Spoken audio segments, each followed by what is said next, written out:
Boa tarde. Por favor, procurem se acomodar. Sejam todos muito bem-vindos. Estamos dando início à segunda parte das atividades do programa Trabalho, Justiça e Cidadania. É uma satisfação contar com a presença de todos vocês. Dando sequência à nossa programação, teremos agora o painel intitulado Boas Práticas na Rede de Proteção. Para compor a nossa mesa, convidamos a doutora Eliana dos Santos Alves Nogueira, a doutora Carolina de Almeida Mesquita, o doutor Marcelo Garcia Nunes e, para coordenar os trabalhos, Sua Excelência, a desembargadora do TRT da 15ª Região, doutora Tereza Aparecida Asta Gemiani.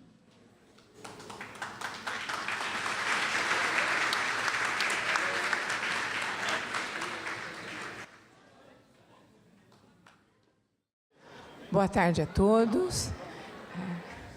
Sejam muito bem-vindos, os professores, os alunos, os aprendizes.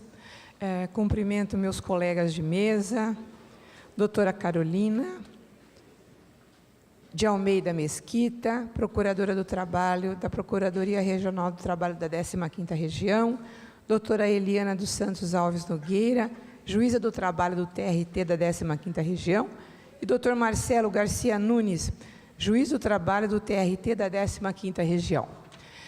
Os senhores puderam compartilhar do questionamento apresentado na parte da manhã, que nos deixou com muita indignação pelo que nós vimos, pelos conhecimentos e pelas notícias que tivemos. Nesta parte da tarde, nós vamos passar da indignação para a ação. E, partindo para a ação, vamos verificar quais são as boas práticas na rede de proteção. Vou passar a palavra primeiramente para a doutora Carolina de Almeida Mesquita. Com a palavra, doutora Carolina.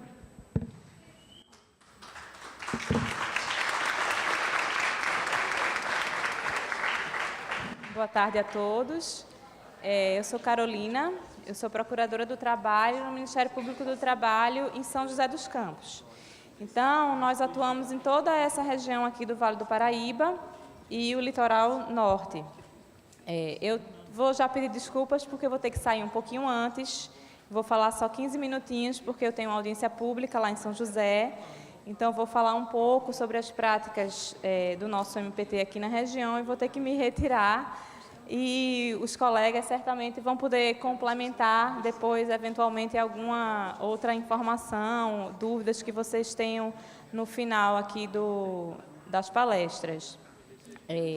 Eu não sei se todos vocês têm noção assim, do que é o Ministério Público do Trabalho.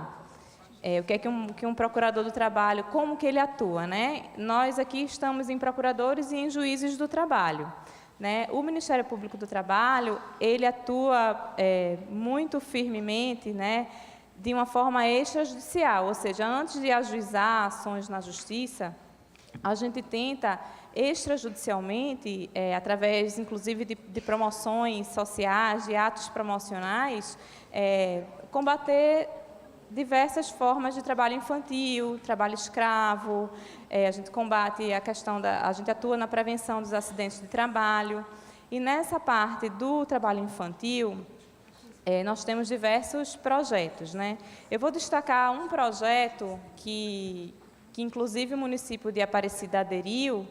Acho que a secretária não está aqui ainda, que eu queria confirmar com ela, mas eu sei que eles aderiram, o município de Aparecida aderiu ao projeto MPT na escola. Elegeram alguns instrutores, professores da rede pública que foram em Campinas participar da capacitação desse projeto, que é muito parecido com esse projeto do Tribunal, do Justiça e Cidadania, que é capacitar os professores para que se tornem multiplicadores dentro da sua área da educação, dentro das escolas. E o Procurador do Trabalho, ele forneceu todo o material para o município de Aparecida, cartilhas, gibis, tanto material didático como material para trabalhar em sala de aula o tema. Então, esse projeto dentro da área da educação, para mim, é o que consegue atingir mais pessoas, Porque o professor ele vai ter acesso a toda a informação no que diz respeito a trabalho infantil e vai poder trabalhar isso na sala de aula. depois que trabalhar isso na sala de aula, os alunos eles vão poder produzir. Você estava lá na capacitação em Campinas, né? E vocês receberam todo o material, tanto material para instrução do professor, como aquele para passar para os alunos, né? E aí eu estava explicando para eles, né, que no final os alunos vão produzir também trabalhos. Aqui eles chamam do dia da culminância, né? E no MPT na escola também tem isso. Os alunos eles vão produzir trabalhos relacionados ao tema. E existe, vamos dizer assim, um concurso, né, regional em que os municípios eles concorrem com esses trabalhos entre si e, no final, um desses municípios eles ganha um prêmio. Já teve vários tipos de prêmios, já. Tem vezes que é computador, tablet, já teve prêmio em dinheiro também. Eu não sei como que o colega lá repassou isso para vocês. Não foi anunciado ainda o prêmio, mas normalmente tem, né, que isso incentiva, né, os alunos a produzir os vários tipos de trabalho com a temática. Então, eu destacaria, dentre os projetos do MPT, o MPT na escola, porque é o projeto que o município de Aparecida está participando. O município de Potim veio... De manhã eles estavam aqui, não sei se eles estão, mas está aqui, né? Eu não sei se vocês chegaram a aderir ao projeto MPT na escola, eu acho que não, acho que foi só Aparecida. Mas é uma oportunidade, assim, de repente, de vocês conversarem com ela para saber um pouquinho mais sobre como foi na prática o projeto, porque no Ministério Público de São José, nós fizemos um estudo da quantidade de denúncias que nós recebemos sobre o trabalho infantil. E os 2 municípios que mais apareceram foram Aparecida e Potim. Né? O maior número de denúncias que chegou a nós sobre o trabalho infantil foi desses 2 municípios. Então, nós decidimos trabalhar justamente com esses 2 municípios essa questão do combate. E uma das coisas que nós fizemos, há uns 3, 4 anos, foi vir aqui, porque a denúncia era de trabalho infantil nas feiras livres, nas feiras aqui no comércio religioso, aqui do lado de fora. E eu tive a oportunidade de vir junto com as colegas e com os auditores do trabalho, e realmente nós nos deparamos assim, com quase todas as barracas, com as crianças trabalhando, ou os adolescentes, juntamente com seus pais, ou seus tios, ou um amigo. Eu acredito que isso seja uma coisa muito comum, né? Eu tive até notícia que tem alguns professores que têm banca também na feirinha, né? E que convivem, eu acho que todo mundo convive com esse comércio e vê essa situação, né? E foi muito difícil a fiscalização, porque eles se assustaram um pouco, né, com a nossa presença e com a abordagem, porque é como se aquilo tudo fosse muito, muito comum, normal, assim, né? Por que você está me abordando, perguntando se meu filho está aqui trabalhando comigo? É meu filho, eu trago ele, né, como se fosse uma coisa muito normal. E na nossa cultura, isso de fato é comum. E o que eu estava comentando com os colegas, que é o que mais difícil é mudar, é justamente essa cultura familiar e de toda a sociedade, de que é comum, é normal você trazer a criança ali para trabalhar com você. E é justamente nesse ponto que a gente precisa contar com a ajuda dos professores, porque você consegue estar mais próximos das famílias. Até desculpa, eu esqueci teu nome, a Rita, na nossa reunião, comentou que seria importante não só a gente falar com o professor, porque às vezes é muito difícil para vocês também fazer essa abordagem com as famílias, né? Mas de quando a gente fosse nas escolas, fazer as palestras e conversar, tivesse esse acesso também aos pais, né? Para tentar mudar, nem que seja de pouquinho em pouquinho, essa cultura, né? De que eu tenho que levar meu filho comigo, porque isso vai terminar perpetuando uma situação que é justamente a que a gente quer acabar, né? Então, é preciso estudar, junto com toda a rede de proteção, uma alternativa, porque acredito que o Marcelo vai falar muito bem sobre isso, né? É muito fácil você dizer, não traga o seu filho para cá, e não dar uma alternativa. É preciso que a gente converse e tenha essa rede de apoio muito integrada para que a gente consiga estudar alternativas para essas crianças e adolescentes que querem trabalhar na feira, por exemplo, nos finais de semana para ganhar o seu trocadinho. E aí entra um outro projeto do MPT, que também é muito interessante, um pouco mais complexo, mas que é o das políticas públicas, né, de incentivar as políticas públicas dentro do município, para que exista dentro do município essas alternativas, seja com escola em tempo integral, ou algo relacionado ao esporte. E isso a gente só consegue realmente, né, conversando com cada um, vendo como que pode trabalhar isso dentro do município. Isso tudo eu estou falando numa atuação extrajudicial, mas eu queria chamar a atenção aqui também, né, para o nosso papel, de quando nos depararmos com uma situação dessa, a gente precisa apontar o responsável. Então, aquela pessoa que está na banca e que leva uma criança para trabalhar, seja da família ou não, ela tem responsabilidade. Vai ter uma responsabilidade, né, tanto do aspecto trabalhista, como no aspecto do Estatuto da Criança e do Adolescente.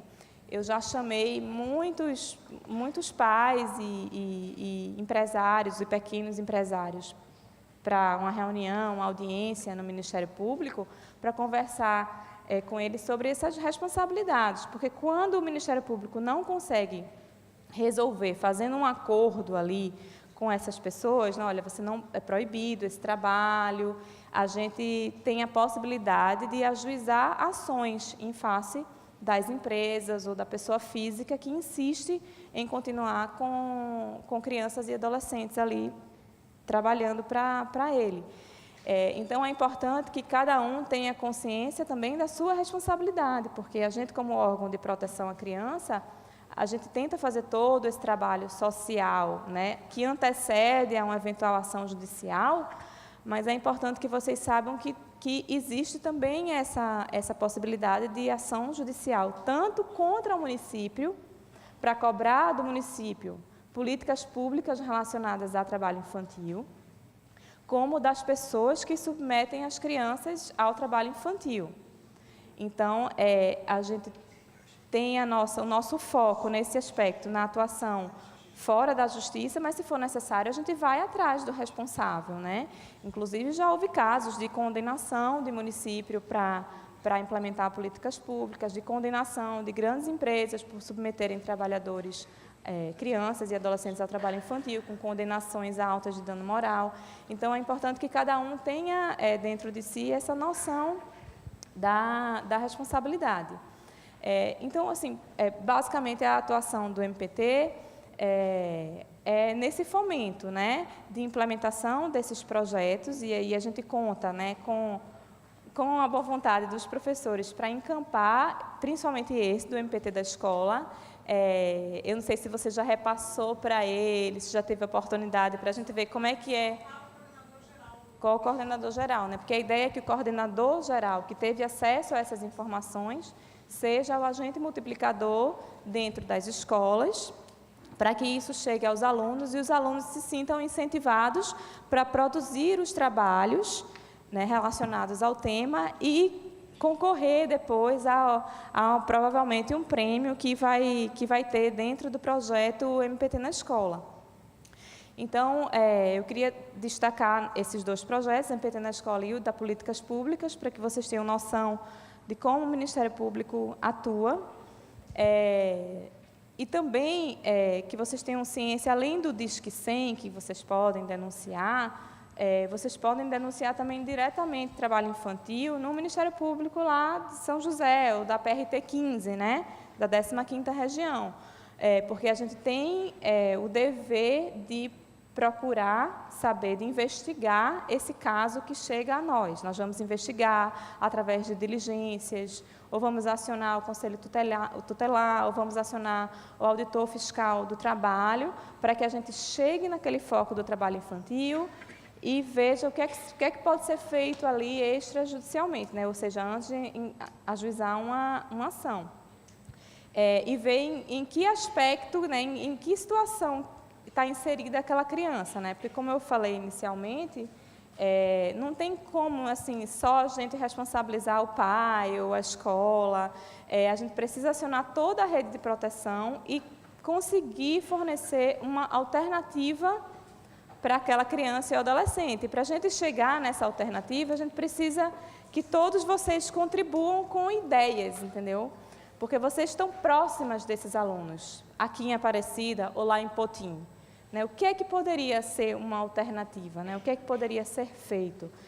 Além da gente implementar o projeto, de trazer o assunto para a sala de aula. Mas como que no final de semana, o que a gente pode fazer? Que tipo de alternativa a gente pode dar? Na época a gente conversou sobre ter eventos esportivos na cidade que chamassem a atenção dessa criança, para essa criança sair ali da feira e ir para outro lugar, ou outro tipo de oficina até relacionada a artesanato religioso mesmo, que eles pudessem aprender algum tipo de ofício, entendeu? Mas que fosse lúdico, né? Que servisse para trabalhar o lado artístico aí deles, mas que a gente pensasse numa solução conjuntamente. Né?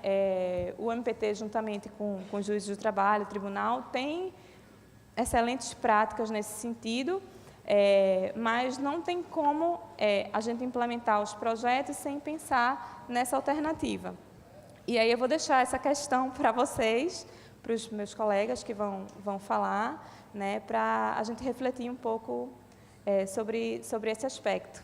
Tá? Eu vou precisar terminar, vou precisar sair para uma audiência pública agora, mas eu queria agradecer a presença de todos, é muito importante esse tipo de evento, para que a gente possa falar diretamente com vocês, e deixar o Ministério Público do Trabalho à disposição para qualquer dúvida e qualquer denúncia também relacionada ao trabalho infantil, para que a gente comece a trabalhar de forma mais pontual aqui no município, principalmente Potim e Aparecida, que são os que, né, a gente percebeu que tem realmente um número maior de denúncias, para que a gente possa trabalhar juntamente com toda a rede de proteção. Obrigada, gente.